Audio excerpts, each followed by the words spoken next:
Assalamualaikum warahmatullahi wabarakatuh. Pada kesempatan kali ini saya akan menyampaikan materi mengenai simbiosis.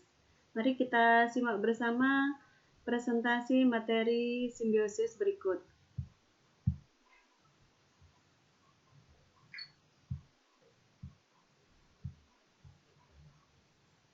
Simbiosis.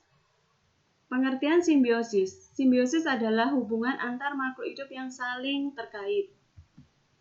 Di sini ada 4 jenis simbiosis yang kita kenal, terutama untuk anak-anak di masa SD, yaitu simbiosis mutualisme, simbiosis parasitisme, simbiosis komensalisme, dan simbiosis amensalisme.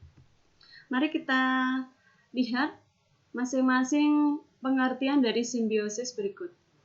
Yang pertama, simbiosis mutualisme. Simbiosis mutualisme adalah hubungan antar dua jenis makhluk hidup yang bersifat saling menguntungkan. Di sini contohnya ada hubungan antara burung jalak dan kerbau.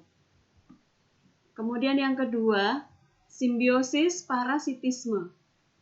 Simbiosis parasitisme adalah hubungan antar dua jenis makhluk hidup di mana yang satu mendapatkan keuntungan, sedang makhluk hidup yang lain mengalami kerugian. Yang ketiga, simbiosis komensalisme. Simbiosis komensalisme adalah hubungan antara dua jenis makhluk hidup di mana yang satu diuntungkan dan lainnya tidak dirugikan maupun diuntungkan. Dan yang keempat adalah simbiosis amensalisme. Simbiosis amensalisme adalah hubungan antara dua makhluk hidup di mana yang satu dirugikan, sedangkan pihak yang lain tidak diuntungkan ataupun dirugikan. Di sini kita bisa melihat contoh dari tanaman eukaliptus dan tanaman yang ada di sekitarnya. Mari kita lihat contoh simbiosis mutualisme. Untuk simbiosis mutualisme, di sini ada kerbau dan burung jalak, di mana dalam hubungan ini seekor burung jalak diuntungkan karena mendapatkan makanan berupa kutu yang menempel di tubuh kerbau, sehingga kerbau merasa diuntungkan karena kutu yang menempel di tubuhnya habis dimakan burung jalak. Sehingga di antara keduanya ini adalah saling menguntungkan. Kita lihat juga ada kupu-kupu dan bunga. Kupu-kupu mendapatkan madu atau nektar dari bunga, sedangkan bunga terbantu karena proses penyerbukannya dibantu oleh kupu-kupu. Kemudian juga ada bunga dan lebah. Lebah juga mendapatkan madu yang dihisap dari nektar bunga, dan bunga pun mendapatkan keuntungan karena dibantu dalam proses penyerbukan. Dan kita lihat contoh simbiosis komensalisme. Ini ada bunga anggrek dan tumbuhan inang. Tumbuhan inang atau tumbuhan yang ditumpangi tidak merasa dirugikan oleh bunga anggrek, karena bunga anggrek tidak mengambil sari-sari makanan dari tumbuhan yang ditumpanginya tersebut. Contoh lainnya adalah ikan hiu dan ikan remora. Ikan hiu tidak dirugikan karena remora yang mengambil makanan pada tubuh ikan hiu.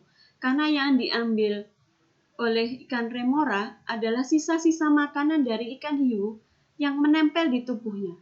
Ikan hiu pun juga tidak merasa dirugikan karena makanan yang diambil oleh ikan remora itu hanya sisa-sisa makanan. Contoh lainnya lagi adalah sirih dan tumbuhan inang. Sirih mendapat keuntungan karena dapat merambat pada tumbuhan inangnya. Sedangkan tumbuhan inangnya tidak merasa dirugikan karena sirih tidak menyerap atau mengambil sari makanan dari tumbuhan tersebut. Oke, kita masuk ke contoh simbiosis parasitisme. Kita lihat di sini ada ulat yang makan daun. Tumbuhan akan merasa dirugikan karena ulat yang memakan daunnya. Kenapa? Karena dengan berkurangnya lebar daun, maka akan merugikan tumbuhan tersebut, terutama mengurangi untuk proses fotosintesis. Sedangkan ulat merasa diuntungkan karena dia mendapat makanan. Contoh yang lain dari simbiosis parasitisme adalah nyamuk yang menggigit tubuh manusia. Jika tubuh kita digigit nyamuk, pastinya kita akan merasa gatal dan juga merasa dirugikan. Tapi nyamuk mendapatkan keuntungan dari tubuh kita atau dari manusia dengan menghisap darah kita. Contoh lainnya lagi adalah tali putri dan tumbuhan inangnya. Tumbuhan tali putri mendapat keuntungan karena dapat mengambil sari makanan dari tumbuhan yang ditumpanginya. Sedangkan tumbuhan yang ditumpanginya lama-lama akan mati atau perkembangannya berkurang karena sari makanannya diserap oleh tali putri tersebut. Contoh berikutnya adalah contoh simbiosis amensalisme. Kita lihat contoh di sini adalah pohon pinus dan tumbuhan di sekitarnya. Seperti halnya pohon walnut, pohon pinus juga mengeluarkan zat alilopati yang membuat tumbuh-tumbuhan lain yang ada di sekitar tumbuhan pinus akan terhambat perkembangannya. Inilah yang menyebabkan mengapa kita akan sulit menemukan tumbuhan lain yang dapat hidup di sekitar area tumbuhan pinus. Demikian materi simbiosis yang bisa saya sampaikan.